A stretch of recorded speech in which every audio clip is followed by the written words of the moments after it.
Oke, mungkin Pak Joko dari IDI dan juga mungkin Persi, teman-teman Persi mungkin bisa komentar mengenai apa yang terjadi. Mohon mikrofon. Ya, silakan. Baik, terima kasih. Selamat siang. Assalamualaikum warahmatullahi wabarakatuh. Terima kasih Prof. Laksana dan terima kasih Bu Beladona MKes, Pak Dr. Hendra Wartono, spesialis bedah konsulen bedah diagnostik. Barangkali saya tidak akan menambah banyak. Saat inilah kita harus mulai saling menguatkan, saling mendoakan, saling membantu, saling sinergi dan saling sudah tidak lagi saling menghujat. Nah, yang kedua, tadi sudah dijelaskan Dokter.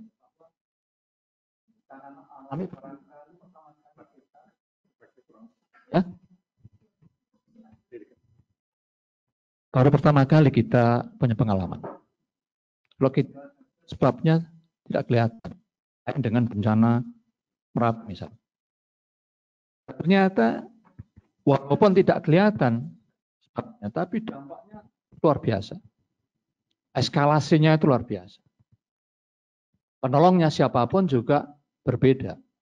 Dia punya alat khusus, punya keahlian khusus dan sebagainya. Sarana prasarana juga mempunyai spesifikasi khusus.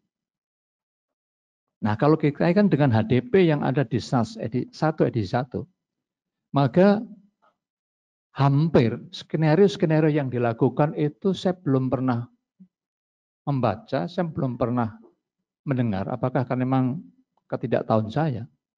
Skenario untuk wabah itu rasanya hampir tidak ada ya, Dr. Bella ya. Sehingga kalau kemudian kita tergagap-gagap, ya paham. Ya. Yang banyak itu skenario bencana alam, kebakaran, banjir, gempa bumi, dan sebagainya. Gunung meletus. Nah, oleh karena itu, izinkan saya batasi di Jogja saja, dan saya akan memperjelas apa yang disampaikan Bu Dona tadi. Berkaitan dengan South Hospital. Kemudian kalau saya melihat, barangkali skenario yang kedua lah yang mungkin kita pilih. Dan ini tentu Dr. Hendro, ada surat resmi bahwa memang skenario yang kita pilih. Kenapa? Karena dampak dari tidak jelasnya SK itu, penunjukan itu, maka beberapa rumah sakit yang saya lihat juga berkreasi untuk membuat satuan khusus, ya, itu untuk menangani pasien COVID. Kalau kemudian di 20 sekian rumah sakit itu kita berikan kesempatan untuk merawat, itu juga bukan hal yang perlu dipikirkan betul. Karena apa? Sarana prasarana sudah tentu beda. APD saja sudah susahnya bukan main. Kemudian tenaganya juga terbatas. Belum lagi kemungkinan tertular di rumah sakit itu sangat besar. Oleh karena itu sekali lagi barangkali opsi kedua ini Prof. Laksana yang kita pilih. Tinggal ada ketegasan dari yang punya otoritas di pemerintah ini untuk segera. Karena kita berburu dengan waktu. Kalau kita kehilangan momen, Masya Allah, saya nggak bayangkan seperti apa. Pertama, tentang fasilitas. Hari Ahad kemarin, saya diajak rapat oleh Bu Kepala Dinas sebagai Ketua ID. Walaupun di struktur gugus tugas di percepatan penanggulangan COVID-19 di DIY saya tidak masuk, tapi tidak masalah. Karena tanggung jawab anak bangsa untuk bisa terlibat secara tidak langsung sebagai Ketua ID, bagaimana nanti kontribusi yang bisa kami berikan. Di Blok C betul, Dr. Hendro, itu bangunan yang sudah cukup megah, 3 lantai dengan kira-kira 150 tempat tidur. Bahkan di Blok B-nya itu ada rencana juga untuk ICU dan kamar operasi di berbeda blok.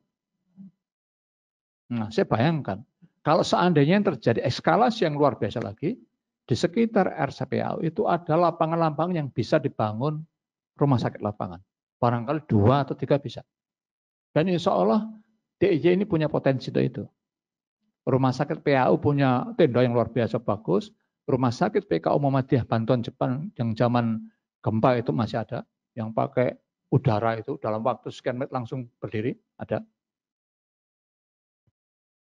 Nah, yang kedua, tentang pemenuhan SDM. Ternyata di bencana non alam ini pemenuhan relawan itu tidak begitu mudah. Kami di ID itu punya Satgas COVID-19 di DIY, karena perintah dari BPID harus punya Satgas dan itu nyantel harus selalu koordinasi dengan daerah, gugus tugas daerah. Hari Selasa kemarin kami dipanggil Ibu Kepala Dinas. Ada ID, ada PPNI ini, ada Hisfarsi, ada Persagi, ada PAEI. Untuk ID saja, Pak Laksono, kami sudah sharekan ke segala sumber yang mungkin bisa kita dapatkan relawan itu. Ya. Baik teman-teman yang di kedokteran, ya kan, DIY ini ada 5 FK. Kemudian yang di tempat-tempat lain, tapi sampai sekarang alhamdulillah baru 3 orang mendaftar. Ternyata tidak gampang. Karena hampir biasanya takut. Sama yang dialami oleh PPNI. Tidak semudah mencari relawan bencana misalkan di yang alam.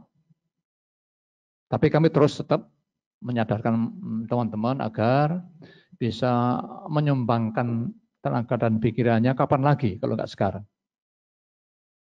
Nah, kalau skenario ini nanti kita pilih, maka Bapak Ibu, sumber SDM mana yang kita bisa dapatkan dari rumah sakit pendukung itu?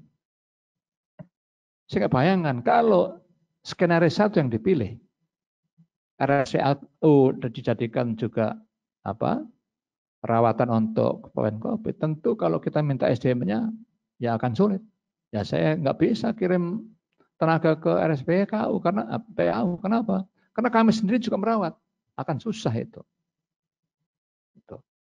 Kemudian tadi tentang bagaimana hak kewajiban relawan itu saya kira Dr. Bella sudah jelaskan panjang lebar. Termasuk kompetensinya bagaimana. Apakah dalam waktu dekat kita naikkan kapasitasnya.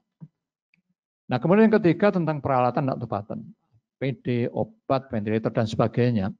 Saya kira kita bisa dapatkan dari sumber-sumber APBD, saya kira ada itu, pos untuk bencana. Kemudian CSR, alhamdulillah di Jogja ini ada Sonjo. Sonjo itu Sambatan Yogyakarta, Sambatan Jogja, yang diinisiasi oleh lintas profesi, Pak Dr.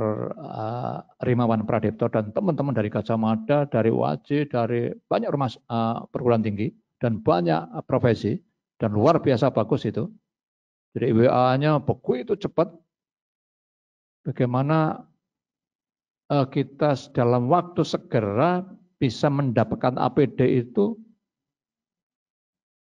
lintas macam-macam itu dihubungi, siapa yang buat, siapa penjahitnya, bagaimana cari bahannya, itu luar biasa cepat, heran saya. Moga-moga dalam waktu dekat bisa. Walaupun kadang-kadang kendalanya adalah masalah bahan baku. Dan saya kira juga ada sumber-sumber yang lain. Ada lazisnu, ada lazismu, ada lasis yang, dan termasuk barangkali ada sumber-sumber CSR dari bank dan sebagainya. Itu sedang digarap oleh teman-teman Sonjo. Nah yang keempat, berkaitan dengan sistem kebijakan manajemen. Betul Pak Indro. Jadi memang harus setelah ditunjuk rumah sakit, misalkan RSPA itu jadi rumah sakit sentrasi, maka harus segera ditunjuk komandan, insiden komandan siapa dengan segala perangkatnya. Kemudian urian tugas wewenangnya apa. Bagaimana tata hubungan rumah sakit itu dengan rumah sakit yang RSPAU. Bagaimana tata hubungan blok C itu dengan gugus tugas yang di DIY. Kemudian bagaimana tata hubungan antara rumah sakit di blok C di RSPAU itu dengan rumah sakit pendukung. Nah barangkali sedikit kalau boleh Prof. Laksono ini juga saya sampaikan berkaitan dengan pengalaman Italia. Saya baca, barangkali ini perlu diklarifikasi, ada namanya DRABC. Danger Rescue Airway Breathing Circulation. Di situ saya baca, tidak ada kondisi darurat dalam pandemi. Ini menarik ini. Kenapa? Jika tidak memiliki APD yang tepat, jangan coba-coba mendekat dan melakukan pertolongan. Ini menarik betul. Kenapa? Bisa tertular, bisa menularkan.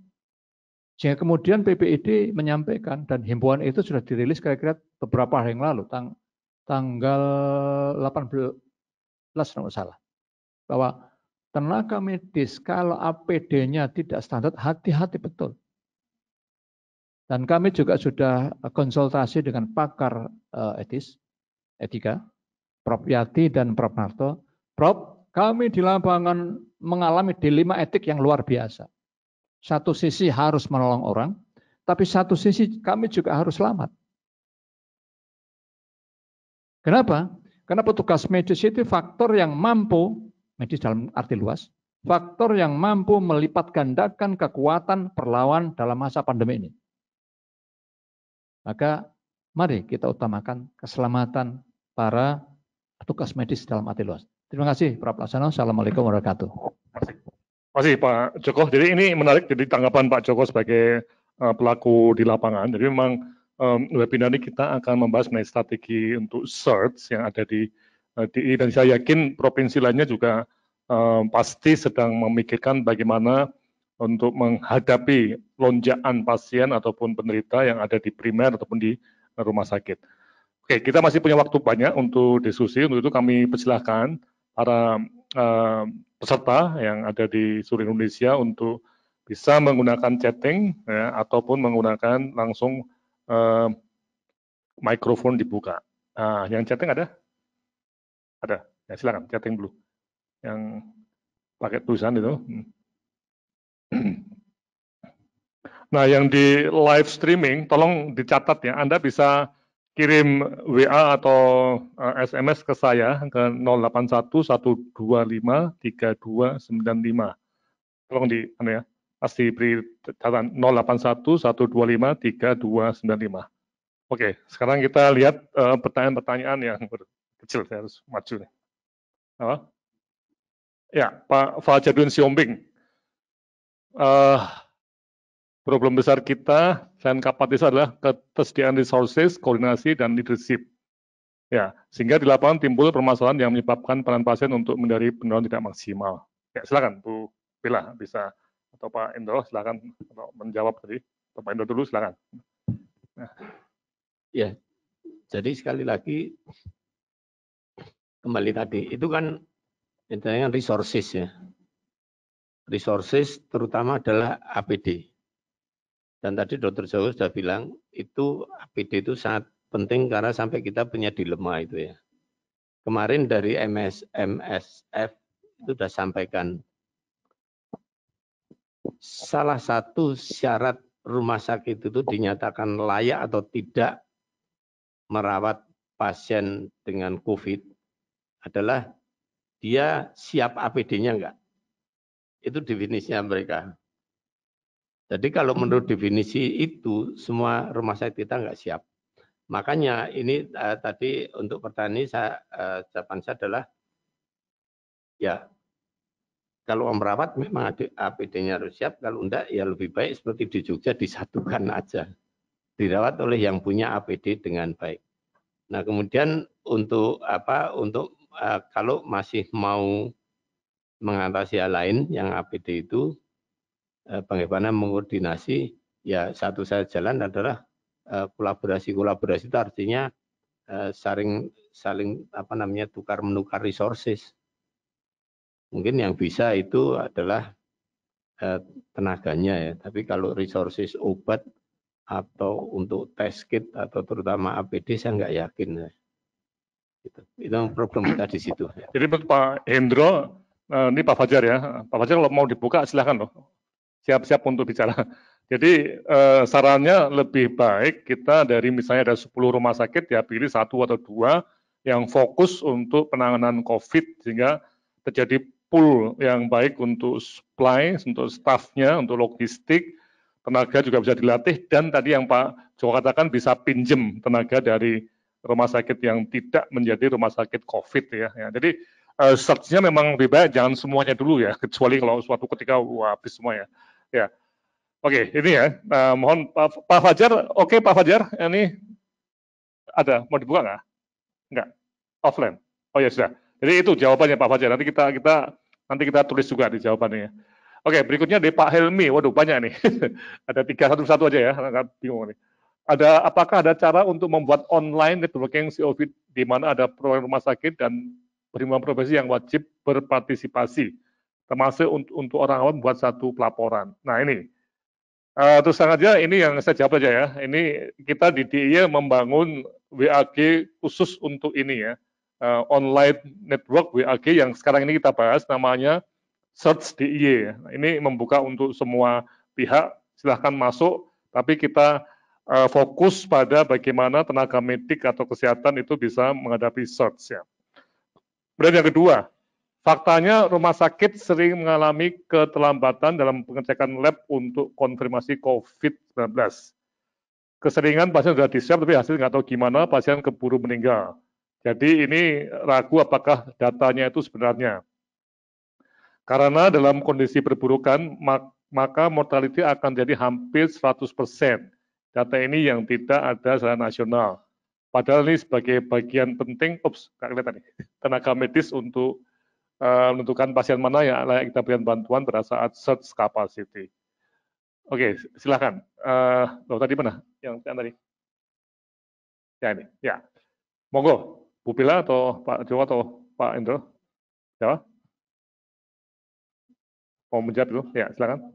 Atau Pak Joko. Mungkin saya komentar yang nomor 2 itu, ya. Pak Laksono. Itu mengenai data informasi. Itu ada baiknya itu juga di satu incident command system itu. Sehingga data itu nanti ngumpul. Jadi kalau datanya itu satu pintu itu maksud saya. Karena kalau tidak satu pintu nanti bisa beda-beda. Saya baru aja di WA anak saya, ini di Sleman gini, ini BPD berapa. Saya bilang keliru itu datanya karena kemarin saya ketemu dengan dokter Sleman nggak seperti itu. Nah itu contohnya bahwa kalau data itu keluar masuk dari beberapa pintu bisa beda. Dan update-nya agak repot. Nah, kemudian saya mengenai pemeriksaan tes ini juga ada keluhan nih, karena tes ini kan katanya itu hanya positif, saya sendiri makanya katanya, saya kan enggak tahu. Hanya positif kalau orangnya sudah bergejala. Dan ini tes ini kayaknya macam-macam, ada tes ini, ada PCR, ada dan sebagainya. Saya enggak bisa komentar kalau itu. Jadi mengenai tesnya itu bagaimana Dr. Soko, saya enggak tahu. Ya. Mas juga selain nomor 2 juga nomor 3 nih. Ya, jadi ini menarik untuk tenaga medis dibajikan untuk karantina 14 hari ini. Iya, ya. Saya kira Dr. Helmi teman saya SPN di Jakarta saya kira ini. Karena saya sini kan Pak Helmi. Iya, ya. Pak Helmi. Jadi begini, saya kira bimbingannya Prof. S3 saya kira. Ya. Pak Helmi, jadi ini memang ini yang membedakan dengan bencana alam. Bencana COVID-19 ini betul-betul kita di dalam memanage SDM itu harus betul-betul luar biasa bagus. Kenapa? Coba Anda bayangkan. Setiap orang yang terpapar termasuk dalam diwajibkan untuk dikarantina, betul. Itu enggak bayangkan. Kok yang terpapar banyak, betapa nanti kita kekurangan tadi. Faktor yang mampu melibat gandakan kekuatan perlawan untuk ini, Pak. Sehingga benar. Kalau sekali lagi, kalau ini yang kita pilih yang skenario 2, maka harus ada asrama untuk teman-teman yang terlibat di situ. Pertama, dia bisa kita kuatkan imunitasnya dengan segala macam extra feeding dan sebagainya, gizi yang diperhatikan. Di lain pihak, kalau dia pulang itu akan keluarganya tertular terhadap petik. Sehingga memang harus. Ya. Kemudian benar. Oleh karena itu pada saat nanti kalau kita pilih satu tadi rumah sakit PAU, maka tenaga yang di situ harus kita hitung betul. Segini finansialnya, asuransinya, ya, Kemudian barangkali penghargaan yang non finansial itu harus kita pikirkan. Bahkan di sebuah kami di Muhammadiyah bahkan terpikirkan nanti. Kalau nanti di rumah sakit itu untuk rumah sakit COVID, kemudian ada calon pegawai yang mau jadi rawat, maka langsung besok jadi pegawai. Ini kan bentuk-bentuk yang bisa kita pikirkan. Kenapa? Kenyataannya susah cari. ID saja sudah hampir seminggu 3 di wilayah DIY. Iya Pak. Ya. Termasuk ini Pak, misalnya tadi yang menarik tadi ini Pak Helmi anestesi ya, dia juga berdiskusi ini. Mungkin tidak bisa jumlah anestesi kurang, padahal harus dikarantina juga. Sehingga anestesi nanti akan bikin kebijakan task shifting juga untuk dokter umum yang untuk menangani COVID tadi. Mungkin Pak ya. Oke, jadi ini sekali search tidak hanya masalah APD ya, ini juga masalah SDM itu penting sekali, nanti juga berbagai hal terkait dengan pengetahuan, kompetensinya, karena coronavirus itu bukan sebuah penyakit yang kita biasa melakukan ya. Kalau operasi Pak Indro biasa Pak ya, operasi trauma itu jelas Pak ya. Nah, jadi coronavirus itu kita terus terang aja, misalnya comorbidity, besok pagi ya, saya lupa jadwalnya, itu ada diskusi mengenai penanganan oleh seorang ahli paru dari UNS. Ya, besok saya lupa jamnya, nanti kita akan beritahu ya. Oke, terus lagi ada pertanyaannya, silahkan. Masih banyak ini ternyata ya. Nah, juga ini ada satu pertanyaan masuk ke WA saya, mana dia masuk live streaming, nggak bisa ikuti. Ada, bisa di, ini, nomor 4. Nah, atau aja, langsung nggak usah saya nih ya. Siapa nih, apabila, nah ini, siapa Pak Joko, silakan Pak Joko, ya dari ID nih. Jadi saya kira bagus banget. Apabila dokter spesialis harus dikarantina, bagaimana cara meyakinkan mereka untuk bersedia dikarantina? Yang artinya mereka harus kehilangan pemasukan sekian puluh juta. Jadi dari sisi idealisme memang, ya kapan lagi kita bisa membantu orang itu dari segi idealisme. Tapi kan kita makan nggak bisa makan idealisme, makan nasi, makan ya segala macam lah. Oleh karena itu memang nanti insiden komandannya Dr. Hendro ya, ini harus bisa memikirkan. Jadi ibarat kalau misalkan ada dokter yang dikirim ke daerah terpencil, itu ada istilah tunjangan pengganti praktek, barangkali bisa dipikirkan. Dan ini harus segera. Kalau enggak jangan harap dapat. Ya, susah betul. Saya kira itu Pak. Ya, Prof. Oke, nomor 5. Nah ini, bagaimana menolak pasien ini? Pak Hendro, silakan. Silakan Pak, dijawab. Nah ini nggak bisa nih kalau di Korea Utara ditembak.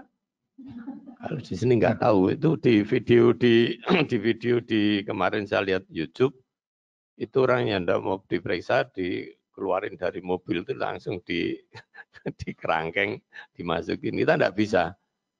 Dan yang paling mengenaskan, saya lihat tadi malam di TV itu Prof Bambang yang meninggal, yang dari KMUI itu karena kontak dengan pasien yang melarikan diri dari rumah sakit. Dia PDP yang melarikan diri dan dia diperiksa sama Prof Bambang ini. Yang cerita anaknya. Susah nih. Saya kemarin juga ada ini tidak hanya satu ini yang tidak mau dikarantina ini. Pak Hendro, apakah iya. Lah sekarang orang ngumpul aja dibubarkan harus pakai polisi. Nah, ini memang ini nomor 2 ini memang nomor 5 ini memang itu jadi masalah bersama. Sebetulnya itu yang lebih diharapkan itu kalau ada kelemahan dari diri sendiri. Tapi karena kita lihat banyak pelanggaran ini, saya nggak bisa jawab. Kalau mau konsekuen ya laksanakan undang-undang apa atau bagaimana, itu pun tetap nanti akan sulit. Jadi mungkin yang nomor 5 itu lebih baik kalau itu dengan pendekatan dengan himbauan dan itu diberi contoh. Itu yang harus sosong tulodonya itu. Jadi jangan sampai seperti kemarin wali kotanya, wakil wali kota mau nikahan, tetap ngotot, baru bisa dibatalkan setelah ada instruksi atasan segala macam. Jadi untuk nomor 5 itu kayaknya kita lebih ke arah tidak bisa represif. ya. Itu. Ini menolak isolasi, Pak. Ini ada kasus Ya. menarik juga yang saya baca kemarin. Sekarang sudah ada mulai, saya kira belum banyaknya, kecenderungan pasien yang masuk ke rumah sakit itu dalam tanda kutip tidak jujur. Dia dari mana, pada saat berobat, tidak jujur bahwa dia dari daerah merah. Dan saya jumpai, Pak. Saya visit di pasien anak, pasien itu dengan panas dan sebagainya, limfopeni, ya. Ini juga terjadi, Dok. Ini pada saat di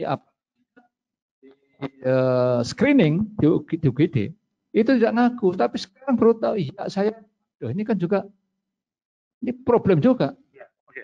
Ya, saya kira ini menarik ya. Jadi kita akan masuk yang poin ke 5, 6, ini juga masalah etik ya. Oke, nanti kita lihat ya. Apakah bisa untuk menolak ini? Ini terkait juga dengan SES tadi ya. Apakah, nah ini, misalnya ini sudah terjadi kejadian rumah sakit itu tidak mau merawat entah mediknya atau direksinya atau kombinasi ya. Kemudian tadi kembali lagi konsep ke triase itu Pak. Jadi nomor 6 ini terkait dengan tadi kebijakan yang apakah kita itu mengharap semua kebijakan ini ya, semua rumah sakit itu menangani COVID atau sebagian rumah sakit itu hanya sebagai triase ya fungsinya, kemudian mengirim ke rumah sakit yang ditunjuk untuk COVID. Ini mungkin gitu Pak, dalam konteks tadi ya. Bagaimana komentar Pak? Pak Indro, nomor 6 itu menolak berikan asuhan ini. Iya, ini kan makanya itu. Ini kan kalau kalau kita mengkonsentrasikan di satu rumah sakit, yang nomor 6 itu kan akan berkurang Pak kejadiannya. Itu ya. ada untuk mengurangi yang 6. Nah, tapi kalau diperbolehkan atau tidak, itu jawabannya mesti tidak. Dan itu bukan tergantung dokternya, tergantung rumah sakitnya itu. Iya betul, tapi artinya rumah sakitnya itu misalnya ya, dia memang fungsinya lebih sebagai triase, pemeriksaan pertama. Iya. Tapi untuk mondok dan sebagainya itu dikirim. Iya betul. Kan itu tuh harusnya. Jadi tapi yang bikin aturan itu siapa? Yang bikin aturan lokal aja. Dinas Kesehatan. Dengan kalau ada struktur, makanya tadi di presentasi saya, selain struktur organisasi kan ada protap. Ya. Nah protapnya itu termasuk kriteria pasien masuk itu apa, harus berjenjang atau bisa langsung gitu. Nah, jadi yang membuat pemerintah daerah ya, arti dinas kesehatan Pak ya? Iya, yang membuat lokal ya, Pemda atau pemerintah daerah ya. Oke, ini nanti kita akan nanti kita bikin semacam kegiatan lain untuk Pemda ini. Oke. Dan nomor 7 dan 8 ini. Ini juga terkait dengan silakan Pak. Kalau 7 8 itu persoalan teknis ya. Ya. Ini teknis saya rasa tidak perlu dibicarakan karena sudah ada standarnya nih. 7 8 ini. Itu persoalan teknis betul, Pak. Ya. Itu sudah ada standarnya. Oke. Bisa di mana? Oke, nomor 9 mungkin Bu Bila ya, silakan Bu Bila. Bagaimana cara melakukan encourage networking rumah sakit, jadi memicu jaringan rumah sakit di suatu wilayah untuk mampu melakukan pelayanan bertahap. Misalnya satu rumah sakit untuk emergency, run-up, icu dan lainnya seperti yang diungkapkan pada presentasi pertama. Ya, kalau kita mau mengembangkan dari rumah sakit satu ke rumah sakit yang lain secara bertahap, memang tadi sudah seperti yang disampaikan ya. Jadi artinya kita kalau di dalam satu wilayah itu kan rumah sakit itu sudah memiliki jenjang. Artinya dari mulai puskesmas sampai kepada rumah sakit, kemudian dari rumah sakit kemudian di emergency unit sampai kepada ICU. Ini sebenarnya juga sudah ada jenjangnya. Kalau kita berbicara tadi dari pertama sekali networking untuk ke rumah sakit untuk mampu melakukan pelayanan bertahap dari puskesmas sebenarnya. Jadi kalau dari puskesmas kita sudah mendapatkan triase pasien-pasien tadi, itu mungkin untuk ke rumah sakit itu dapat bertahap. Jadi dari puskesmas tidak semua masuk langsung ke rumah sakit. Jadi di puskesmas itu sudah bisa disampaikan kepada pasien-pasien bahwa dia bisa rawat inap, misalnya bukan rawat inap ya, artinya dia bisa istirahat di rumah, atau mungkin dia bisa dirawat langsung ke rumah sakit. Nah dari rumah sakit juga, dari satu rumah sakit ke emergency ini juga kalau misalnya kita melakukan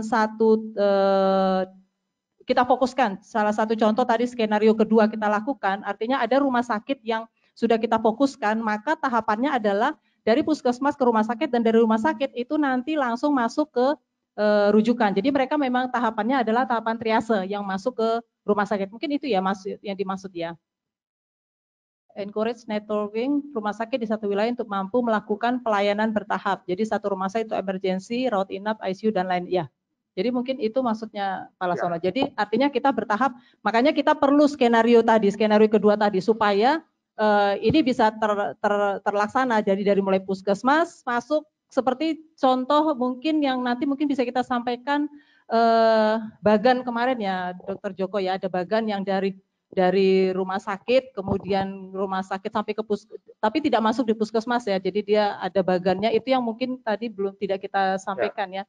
Jadi dari puskesmas ke rumah sakit, dari rumah sakit triase, kemudian dari rumah sakit triase ke rumah sakit rujukan. Ya, oke. Jadi gini ya, saya mau biar lebih jelas Pak untuk secara grafis yang di luar ya. Jadi ini ada banyak rumah sakit ya. Yang model 1, ini model 2. Ini.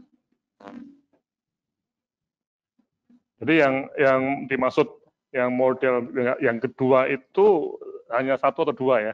Ya ini yang ditunjuk misalnya jadi COVID ya. Ya, yang di sini semuanya ya, gitu ya. Ya. Nah ini yang jadi satu isu kunci ya. Kita pilihannya itu kemana? Pilihan yang 1 atau pilihan yang kedua. Nah menurut Bu Bella tadi kalau pilihan kedua dari primer pasien jadi masuk ke sini ya itu hanya triase loh, kemudian dibawa ke sana atau ke sana begitu ya. Ya jadi model itu Pak ya. Oke. Jadi ini saya kira menarik ya untuk kita bahas berikutnya, tapi intinya tadi seperti yang Pak Indro Wartanto katakan ya, yang menentukan ini siapa apa ini. Kalau kita semua confuse seperti sekarang ya mungkin akan susah ya. Oke. Ada pertanyaan lagi atau ada yang pakai langsung mic? Ada. Belum. Tapi yang ada yang nulis. Ada lagi? Yang oh ini dia ya. Silakan Bu. Kemungkinan kebutuhan biaya yang sebelumnya. Yang tadi Bu Dia. Ya. Bu Dia. Balik. Ya. Kemungkinan kebutuhan biaya investasi atau operasi yang besar. Bagaimana strategi pemenuhan pembiayaan search capacity opsi dan potensi nasional dan lokal. Bagaimana membuat cadangan SDM baru. Ini untuk Pak Joko ya. Yang pertama silakan Bu. Ini mungkin juga tadi sudah disampaikan juga oleh Pak Joko tadi juga sudah menyampaikan tentang biaya ini ya. Jadi artinya memang kebutuhan biaya ada CSR atau bersama-sama bekerja sama. Jadi misalnya, nah tadi opsi yang kedua, kalau seandainya kita melakukan dengan opsi kedua, ini justru sangat mengecilkan anggaran dan misalnya kita membutuhkan APD. APD itu tidak harus fokus kita serahkan kepada 25 rumah sakit rujukan. Kita hanya fokus hanya untuk 2 rumah sakit yang memang sudah kita khususkan untuk menerima pasien COVID. Nah ini salah satu memang memudahkan atau meringankan untuk anggaran. Jadi mungkin kalau dari nasional atau lokal artinya ada kebijakan lagi. Oh iya benar, Inpres nomor 4 sudah ada ya tentang itu ya. Jadi sebenarnya ya benar. Jadi di Inpres nomor 4 itu sebenarnya dalam peraturan undang-undang koordinasi peningkatan kemampuan menghadapi outbreak itu, nah memang di Inpres nomor 4 ini tidak sampai kepada recovery dia, hanya sampai kepada respon saja. Jadi di pra bencana sebenarnya sudah diaturkan. Jadi dari mulai sistem peringatan dininya, kemudian kesiapsiagaan, kerjasama bilateral, regional dan multilateral, kemudian keamanan. Ini semua sudah diatur di sana. Seharusnya memang Pemda ya di sini ya, Pemda yang memang sudah harus menyiapkan kalau terjadi lonjakan seperti ini kira-kira dana-dana dari mana. Dan sekarang juga kalau misalnya komandannya itu adalah BNPB dan BPBD, ini juga terkait dengan, nah ini mungkin nanti kita bahas terkait dengan tata kelola ya, ada webinar tentang tata kelola, saya akan menyampaikan cerita ini bagaimana beberapa Inpres, kemudian bagaimana membuat saat ini misalnya kalau dibuat bencana alam, Nah, kalau dibuat bencana alam, maksud saya diambil ini menjadi bencana, maka dana siap pakai itu bisa dikeluarkan. Tadi ini sedikit menjawab dulu ya. Nah, yang menentukan model ini itu Pemda, BPBD atau Dinas Kesehatan. Ini jadi satu hal yang saya nggak tahu nanti di harusnya bagaimana. ini dari Pemda. Ya. Jadi Pemda. Jadi ada gugus tugas Pemda, kemudian Pemda karena ini kan terkait dengan misalnya izin dan lain-lain ya. Kalau misalnya kita membuat 2 rumah sakit masih mudah. Kalau misalnya rumah sakit yang kita kembangkan. Tapi kalau misalnya kita mengambil misalnya Wisma Haji, kita tambahkan. Ini kan memang harus Pemda. Jadi jelas komandannya misalnya Pemda menyatakan bahwa surat izin untuk Wisma Haji bisa kita pakai. Atau rumah sakit artinya dari Dinas Kesehatan juga. Jadi memang Pemda dan Dinas Kesehatan ini menjadi pimpinan yang di atas, Pak. Ya. Nah, ini menarik seperti yang ini ada dari tapi dia melalui ke saya. Jadi dari Pak Pandu World Bank ya. Jadi ada isu search yang cukup mahal tanda kutip ya tadi terkait dana misalnya kapasitas untuk menghadapi limbah berbahaya. Jadi jumlah limbah APD per hari yang ditangani. Kemudian kapasitas untuk infection control dan search patient tadi. Jadi ini juga perlu dibahas, termasuk juga tentunya kapasitas manajemen. Jadi ini memang satu hal yang menarik karena kalau dipulkan berarti kan bisa lebih efisien ya. Nah, tapi ini sekali lagi ini semua harus kita masukkan ke pengambil keputusan. Oke, ini satu lagi pertanyaan Bu Bila dari masuk ke WA saya. Dalam rangka menangkar search kapasitas hospital di Indonesia, apakah ada data assessment dari pihak yang berwenang? Nah, ini. Siapakah yang berwenang? Yang bisa digunakan sebagai basis penilaian untuk menilai kesiapan rumah sakit menghadapi bencana di Indonesia dan di berbagai daerah. Nah, ini gimana? Jadi sebenarnya kalau kita katakan siapa dan apakah ada assessment, sebenarnya ada. Jadi pusat krisis itu setiap tahun itu membuat asistensi ke semua daerah. Jadi menyiapkan dinas-dinas kesehatan untuk membuat rencana kontingensi. Nah, di dalam rencana kontingensi dinas kesehatan itu ada di bawahnya rumah sakit dan juga puskesmas. Artinya rumah sakit dan puskesmas ini juga sudah punya data, mereka sudah memiliki hospital disaster plan misalnya atau puskesmas disaster plan misalnya. Nah, ini sudah ada sebenarnya. Jadi data-data ini sebenarnya sudah ada di pusat krisis. Ya, ada lagi? Ya, Pak Himawan ya. Ini adalah kondisi perang. Pak Riman bisa masuk di mana ya? Bisa dibuka nggak? Perang maka logistik adalah kunci, ya. Dan cara berpikirnya adalah harus diubah total, expect the unexpected. Namun cara menyusunnya adalah thinking the unthinkable. Saya sepakat bahwa yang penting adalah tentukan dulu siapa panglimanya. Setelah itu resources harus dimobilisasi se-fluid itu secair atau selancar mungkin ya. Mungkin silahkan Pak Joko, Pak Hindro untuk komentar tadi Pak teman ini ya.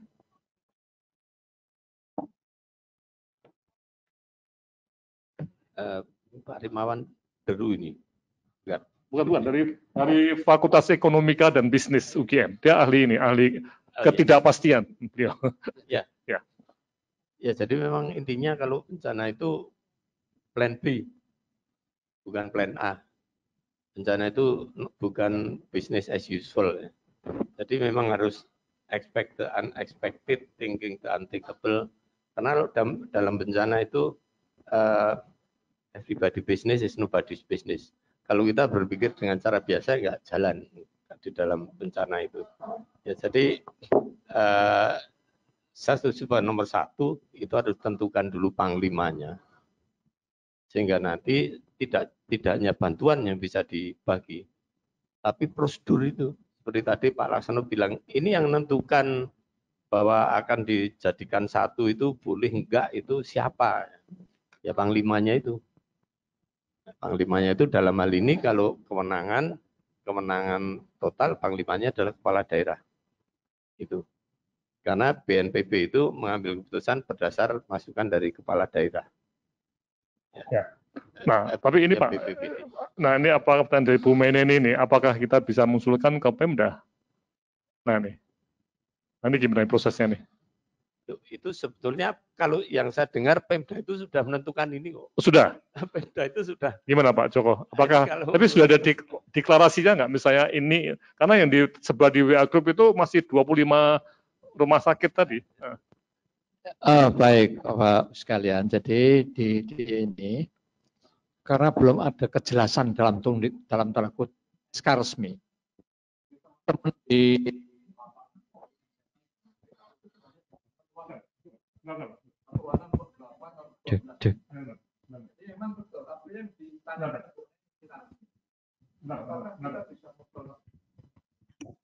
ke Pemda atau dinas untuk memilih opsi kedua. Prof. Laksono, kita ini kan punya Bapak di sana, Prof. Taryo ahli. Coba nanti advokasi ke sana. Kalau memang ini pilihan kedua, segera tentukan ada surat resmi. Karena terus terang saja di rumah sakit di daerah itu juga rada-rada resah begitu. Karena ini sido opsi kedua gitu, Pak. Karena ketidakjelasan itu maka teman-teman itu pada bikin sendiri, bahkan mikir, bahkan kami itu, mohon maaf Pak, Persana, Muhammadiyah itu sudah mikir, kami akan cari satu yang bisa untuk khusus. Karena belum ada ketegasan ini. Saya belum melihat SK-nya. Moga-moga dalam waktu dekat ada SK-nya. Ya. Dengan segala macam perangkatnya tadi Pak Indro ya. Struktur dan sebagainya tadi. Saya terus terang hari Selasa malam itu saya nelpon Prof. Taryo. Hari Selasa malam itu. Nah, beliau bilang itu sudah ditentukan karena Minggu atau Senin itu sudah ditinjau. Dan ya mudah-mudahan saya benar, itu Ngarso Dalem Pak Sri Sultan itu sudah bilang, ini rumah sakit untuk COVID Arsulugito. Nah cuman SK-nya yang belum ada. Saya sampaikan Prof. Taryo nomor 1 SK-nya Prof. Ya. SK-nya itu, nah makanya saya terus kemudian hubungan sama Dr. Joko sama yang dirasakan. Dan sama yang lain-lain itu, ini SK-nya, ini mana SK-nya itu, karena kalau tanpa SK kita tidak bisa mulai. Jadi kalau boleh saya katakan, makanya tadi di akhir slide saya katakan, kesimpulannya rumah sakit Arsulugito itu harus difungsikan secepatnya. Iya, karena belum ada kejelasan SK itu, maka yang dipilih teman-teman opsi 1. Untuk apa? Untuk menolong orang. Jadi memang dilema betul ini. Sementara opsi 2 belum ada ketetapan secara resmi dan SK-nya dengan segala macam perangkatnya. Oleh karena teman-teman ya sudah berkreasi. Membuat ruangan khusus, nggak mungkin. Coba Pak Indra, ada seorang PDP dicampur, itu kan bukan tanpa resiko itu. Ya ada PDP disuruh pulang juga ada. Iya. Ya selain PDP yang ditolak, ada PDP yang dipulangkan, ada yang PDP yang dicampur. Ya, jadi ini di luar betul Prof. Laksono. Jadi pertanyaannya Bu Mainani itu adalah sama dengan pertanyaan seluruh rumah sakit. Nah, sebelum itu bagaimana ya Pak boleh sebelum itu ya kerjakan nomor 1 dengan segala risikonya apa boleh buat gitu ya. Masalah etika rumah sakit. Ya. Oke, ya. Kemudian ada dari Bu Yunita Nugrahani. Dalam kondisi emergensi di samping blok perlu ada satu ada komando ya. Satu komando ya. Di lapangan saya mendengar teman-teman di rumah sakit khususnya swasta kebingungan mengenai tata laksana seperti rujukan ke RSUD atau Wisma Atlet. Ini di Jakarta ya, sehingga pasien di pingpong. Nah ini banyak pasien OPD hanya mencari pelayanan secara mandiri bahkan tanpa APD. Kalau diperiksanya ya, dashboard belum jelas. Juga belum ada komando terpusat. Nah ini apakah kewenangan presiden atau daerah nih? Siapa yang menjadi komandan? Nah ini pertanyaan menarik nih. Ya Pak Indro silahkan. Yang nomor 2 ini kayaknya saya pernah lihat. Jadi Pak Presiden itu sudah menyerahkan ke daerah. Kita mau apa? Mau lockdown atau mau bikin satu rumah sakit rujukan sendiri? Kayaknya sudah diserahkan di daerah. Sehingga ini daerah ini harus aktif juga gitu. Tidak selalu menunggu dari pusat. Ini pertanyaan yang kedua ini. Jadi bagaimana seharusnya peran daerah dalam memberikan komando sementara kebijakan tertentu belum tentu merupakan presiden kebijakan lockdown, siapa yang harus menjadi komandan sesungguhnya. Jadi jawaban saya, daerah harus berperan proaktif, tidak menunggu dari pusat saja, karena sudah diberi diberi kesempatan Dan yang jadi komandan itu adalah kepala daerah. Dalam hal ini kalau daerahnya provinsi ya itu adalah gubernur. Setuju, Dr. Joko?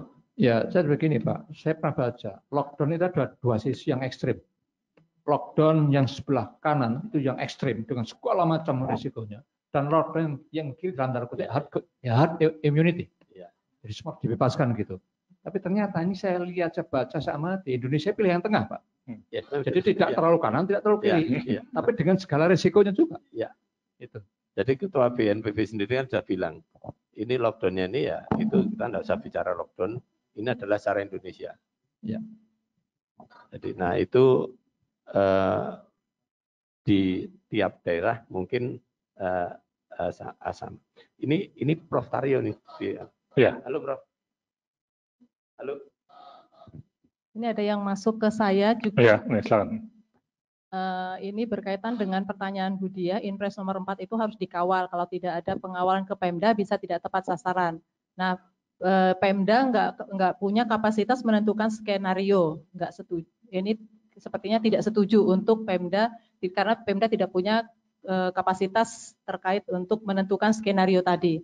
Kemudian kewenangan menentukan skenario harus BPBD dan melaksanakan Pemda. Jadi mungkin memang kalau Pemda menentukan skenario, mereka jelas mungkin tidak paham kenapa harus diambil ini. Artinya memang dari bawah kita bisa memberi masukan. Jadi dari kesehatan, misalnya Dinas Kesehatan menyampaikan sebuah telaah bahwa kenapa kita memilih opsi 2. Ada ABCDEF-nya, kemudian itu yang kita serahkan kepada Pemda, kepada BPBD. Nah nanti setelah Pemda menyetujui, maka BPBD sebagai pelaksana akan mengatakan bahwa kita akan memilih opsi 2. Jadi memang tidak langsung semerta-merta Pemda langsung mengambil keputusan bahwa ini kita ambil 2 ini saja. Jadi memang untuk memilih opsi 2 ini jelas memang butuh masukan dari bidang kesehatan. Kenapa kita memilih ini? Ini mungkin bisa dimasukkan kepada. Dan kemudian yang kedua pertanyaannya, hasil pusat krisis rencana kontingensi itu dilihat di mana? Ini bisa dilihat di websitenya mereka ya, websitenya pusat krisis itu ada, bisa dilihat di sana. Mungkin itu. Prof. Laksana saya menambah yang di poin 1 yang di pingpong itu. Yang pertama memang harus kita jelaskan betul kepada masyarakat. Siapa yang boleh dirawat di rumah dengan isolasi mandiri? Siapa yang harus dirawat di yang kalau konteks yang di pilihan kedua yang di rumah sakit yang 20 sekian itu, siapa yang harus di 2 rumah sakit itu? Yang kedua, komunikasi, informasi, edukasi kepada pasien terus ini. Kalau enggak merasa sebetulnya bisa di rumah karena keterbatasan tempat tidur. Kalau orang semua dirawat, saya yakin ya. Kalau sediakan 150 itu, mungkin dalam 1 hari penuh itu. Jadi mana yang boleh dengan segala macam kriteria itu yang dirawat, boleh di rumah, itu artinya apa? Kan sudah ada semua itu, sudah banyak itu WA beredar. Dr. Bella ya, sudah banyak. Tinggal kita edukasi saja. Ya, oke. Oh ya, bisa mau. Dibuka aja nih. Selamat siang, Prof. Silahkan. Bisa. Penunjukan Rumah Sakit Pusat Angkatan Udara Harjo Bukito sebetulnya jauh sebelum Pak Jokowi mengumumkan pasien. Sebentar, Prof. Mau dipindah. Oh, pakai apa? Ya, silakan. Handphonenya? Sebentar. Pak.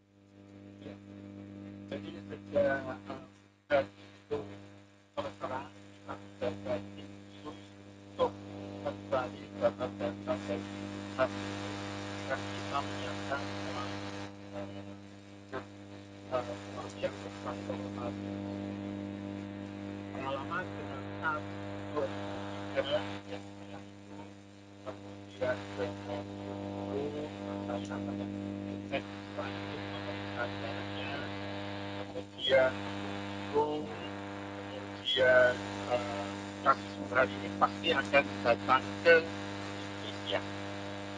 Oleh karena itu kita kemudian mengecek laboratorium paling utama berapa sih yang punya RT-PCR dan siap dengan SPM dengan ekstraksi DNA dan RNA. Kita cek ternyata ada besar, SPM-nya kayak apa kalau 24 jam itu bisa tidak. Akhirnya ada dari beberapa laboratorium yang bisa RT-PCR dan yang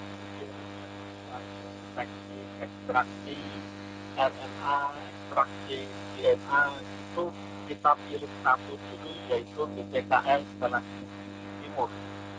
Itu kita pilih, oh ya di sini alatnya ada, warnanya transparan, kemudian tenaganya ada, oke. Yang digagal adalah primer dan book.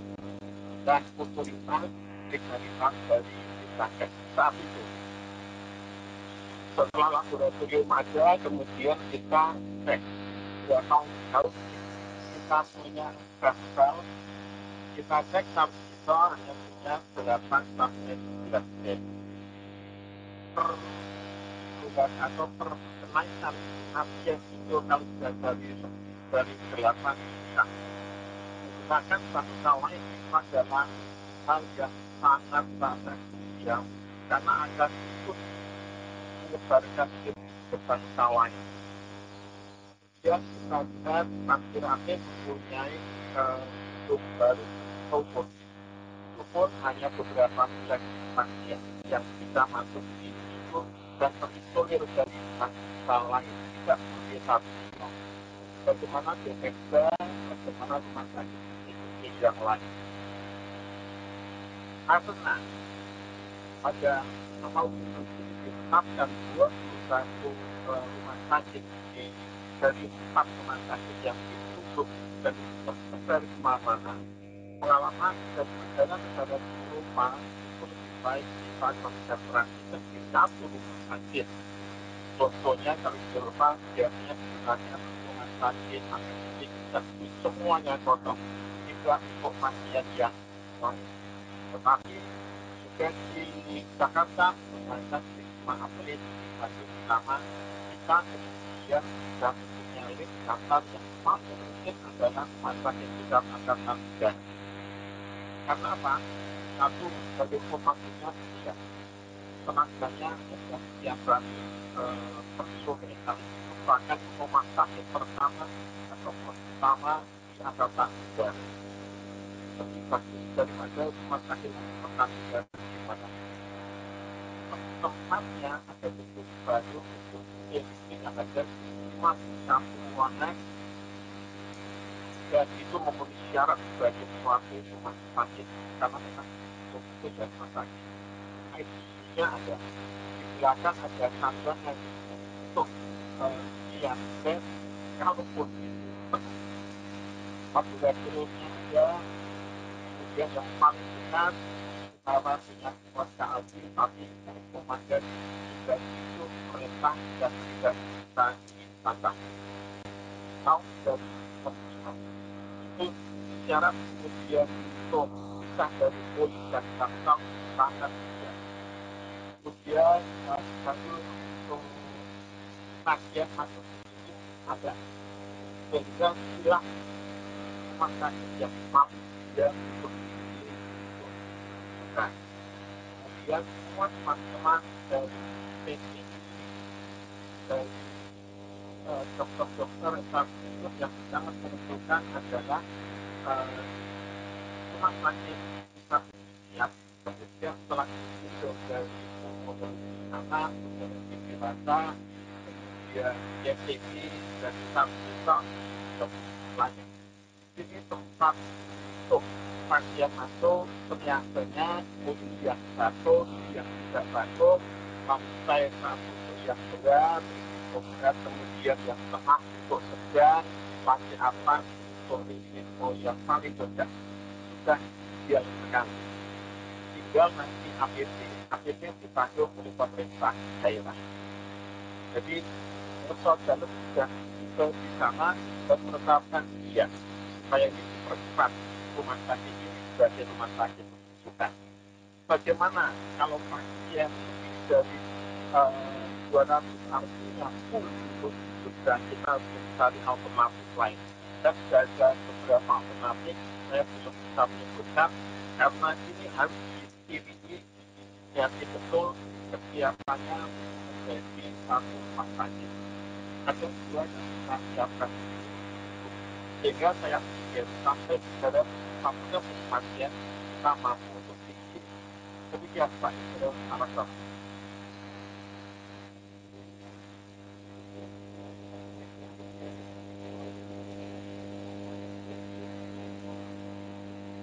Akhirnya mestinya habis ini sudah bisa jalan. Ya.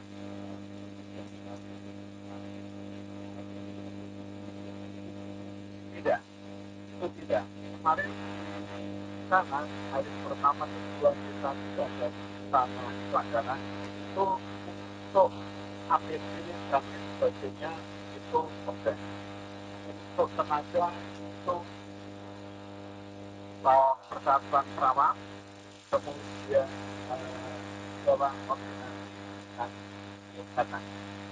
Sehingga itu berkoordinasi.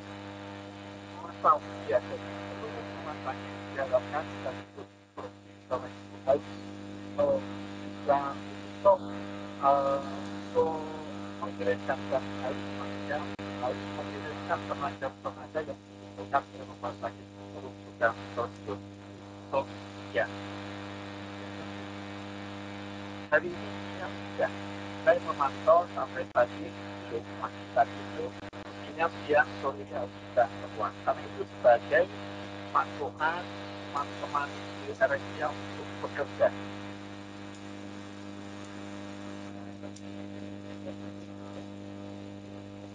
Iya.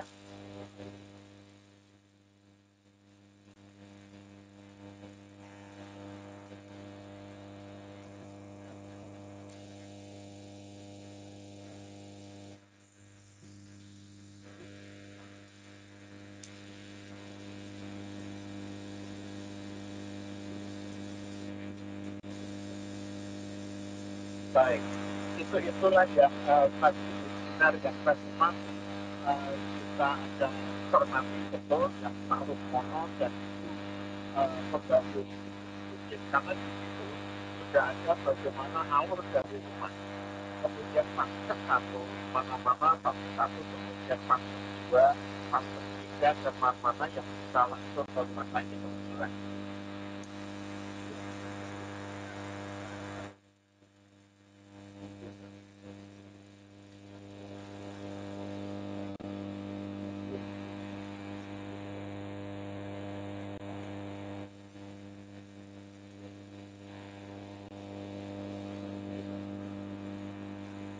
Betul.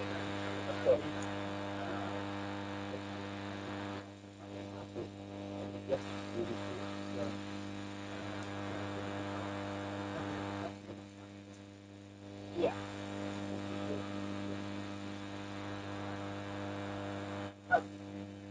Itu SK sehingga bisa ataupun apapun jenisnya seluruh kekuatan dokter perawat dan seluruh rumah sakit ini mestinya harus ada siapkan supaya teman-teman medis dan para medis juga bingung satu ya.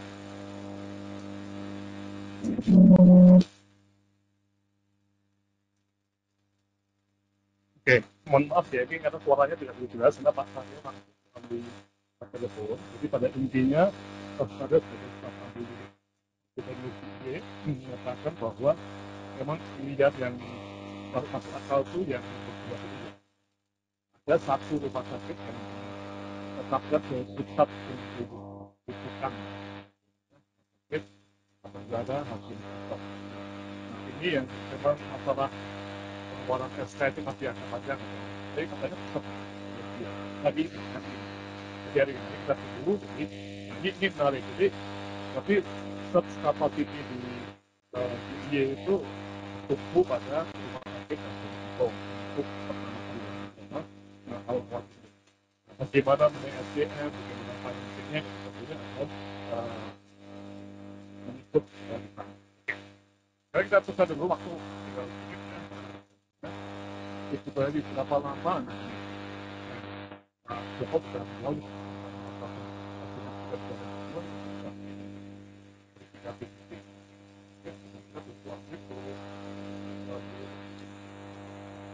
tadi ada ya tadi webinar tadi harusnya ya webinar tadi. Jadi Bu Nurhayati nanti bisa cek ya hasil dari webinar tadi pagi ya harusnya sudah cepat. Oke, ada lagi? Oke, pasti ada. Oh, ada. Ya, Alfi Prahadi dulu. Teknis ya, teknik ini menambah selang oksigen di perifer biasanya 1 gram orang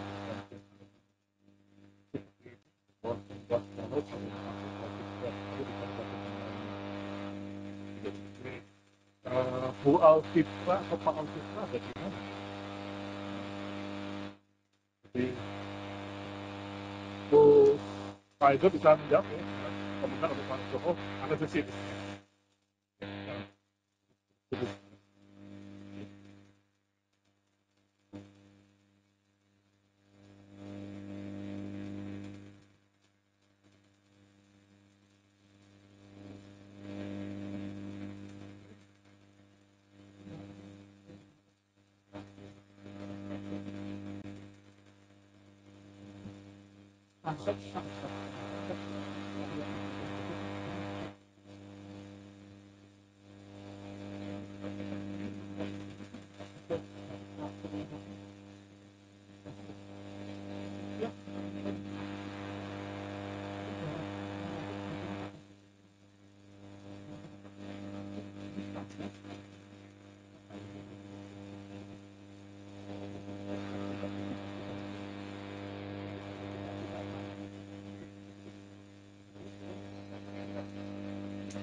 Ya, oke, ya. Nah, ini Pak Gede Yulian, opsi yang kedua lebih visible dan lebih terlihat. Jadi pertanyaannya siapa yang menetapkan dan mengatur shift resolve dari rumah sakit yang lain? Apakah dari rumah sakit banyak atau dinas kesehatan? Oh, oh ada di atau silakan. Kalau itu selesai. Ya, ya. Artinya memang dia juga bisa minta bantuan rumah sakit lainnya, kan? Ya, meminjam, ya. Jadi,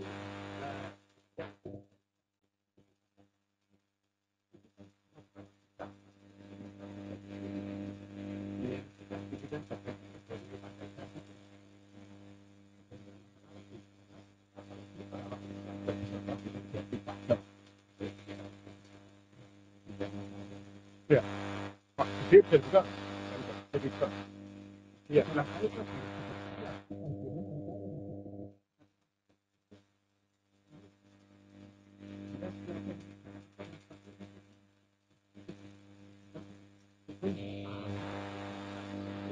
Ya.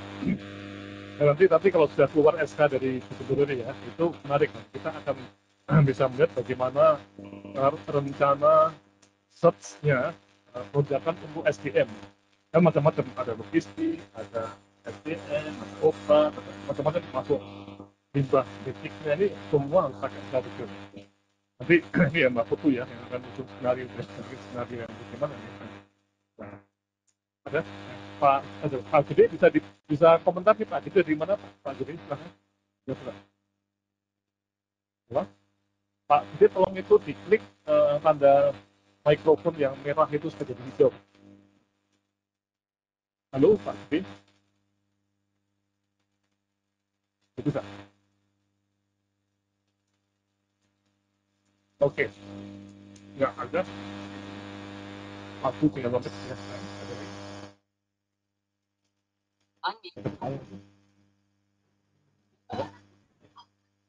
Bapak Taufik. Ya.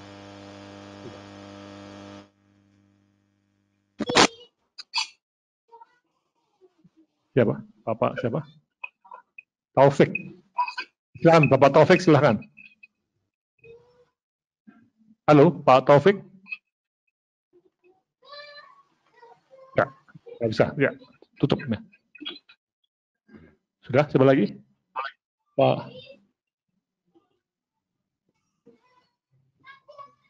Pak Taufik Hanafiah, nggak bisa ya. Dan Ibu Cemi Nur Fitria, silahkan buka. Nggak bisa. Ibu Cemi silahkan diklik yang warna merah lambang mikrofon untuk bisa bertanya. Silahkan. Nggak bisa. Oke, Bu Cemi nggak sudah. Oke ya, nggak bisa ya. Masih belum bisa ya. Oke. Oke ya, jadi saya kira ini satu hal yang menarik ya dari diskusi kita. Sekali lagi ini sebuah rencana yang memang masih belum detail ya dari DIY, tapi tadi dari Prof. Sutaryo sudah jelas bahwa akan ada satu rumah sakit yang dirancang untuk sebagai rumah sakit search ya untuk COVID tadi ya. Dan ini artinya apa? Mungkin nanti versi DIY perlu untuk ada ide ya, untuk perlu lihat implikasi teknisnya apa nih yang detail ya. Jadi mungkin diskusi kita minggu depan ya, kalau sudah ada SK-nya ya, kita akan melihat dalam kemungkinan nanti skenario-nya bagaimana. Jadi nanti Bu Putu akan mencoba untuk memaparkan skenario-nya ya. Skenario itu apa yang akan kita lakukan kalau terjadi pilihan yang opsi 2 tadi ya. Andai kata terjadi surge betul yang luar biasa besar, itu bagaimana flow pasien dari primer ke rumah sakit yang lainnya, dan bagaimana rumah sakit lainnya itu mengirim ke rumah sakit yang dianggap sebagai surge ya. Ini. Oh nih, ada lagi dari Pak Darwito, Ketua PERSIDI ya. Ya, jadi pilihan yang paling menguntungkan adalah pilihan kedua, fokus rumah sakit tertentu, hal ini untuk mencegah peningkatan penularan yang luas. Ditentukan di rumah sakit rujukan bisa DI yang paling memungkinkan adalah RSAU. Untuk tenaga bisa dibicarakan dengan yang lain. Jadi sama ya. Dan tadi terima kasih Pak Dewi tadi. Saya kira Persi sudah sepakat juga ya nih, sudah siap-siap sini ya. Ini dari masuk AMR ya. Di Jakarta sudah mulai dengan membuat RS Wisma Atlet di mana rumah sakit lain triase saja.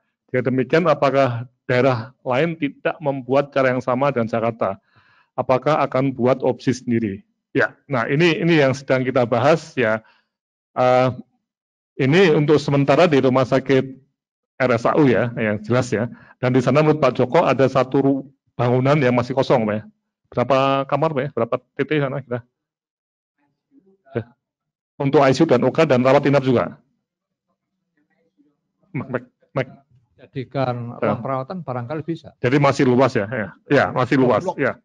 Dan yang menarik juga begitu tadi, ini Pak pribadi ya, kalau di Jakarta itu ada hotel apa ya, yang dekat rumah saya Wisma Atlet itu ya, itu nanti akan dijadikan tempat untuk karantina SDM kesehatan yang bertugas ya. Nah ini juga menarik, atau untuk mandi atau istirahat, jadi tidak pulang ke rumah. Ini menarik nih, suatu shots yang terkait dengan social distance untuk keluarga kesehatan ya, dokter dan perawatnya nih. Ini perlu kita cermati juga ya.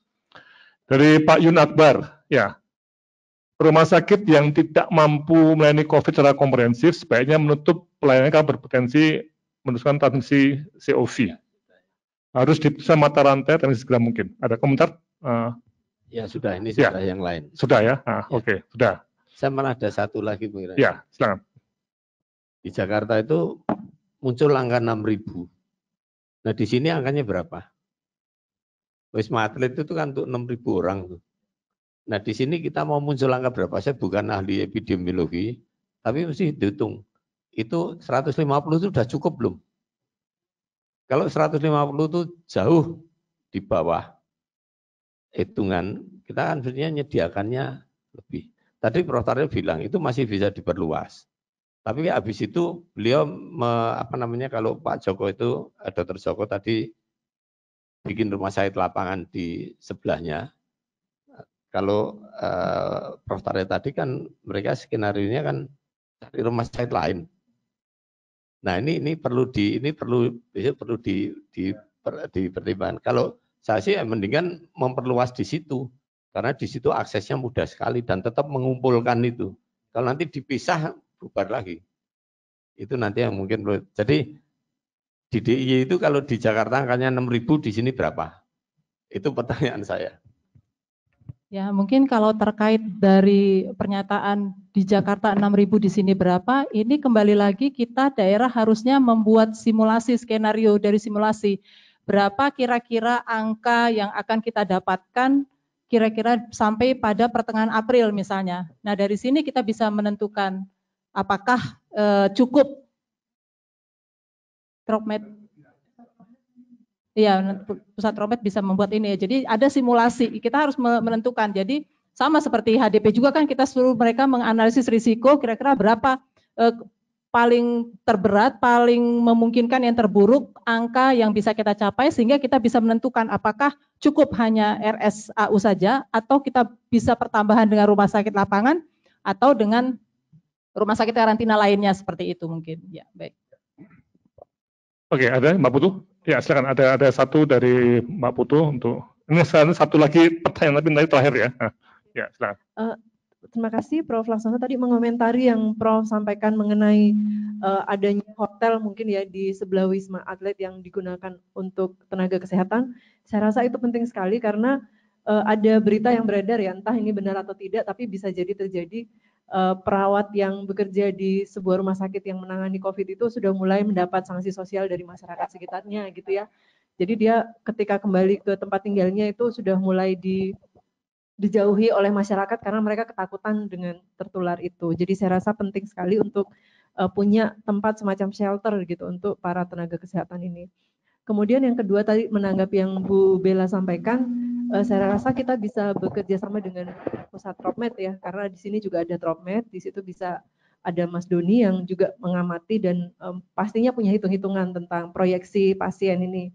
Sehingga kita bisa minta angkanya dari sana dan itu bisa kita gunakan untuk perencanaan untuk search capacity dari segala aspeknya. Terima kasih. Ini ada suaranya nggak didengar ya?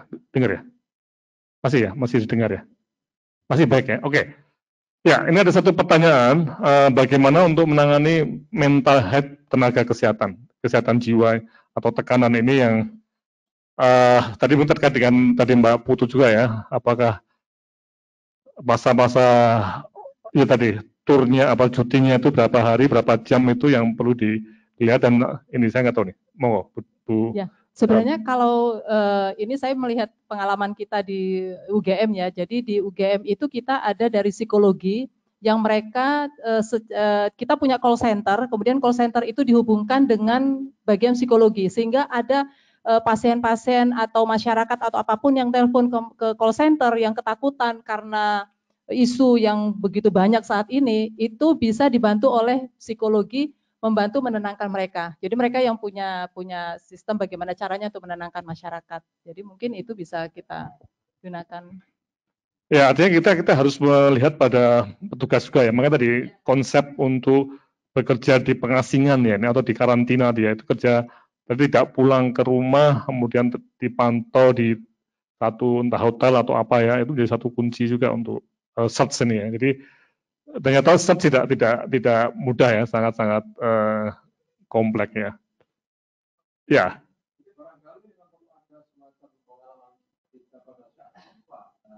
Nggak bisa ya. Itu ada DPC psikososialnya, seperti Bu Bella tadi. Jadi memang baik petugasnya maupun kepada masyarakat, saya kira. Itu aja, Prof. Ya.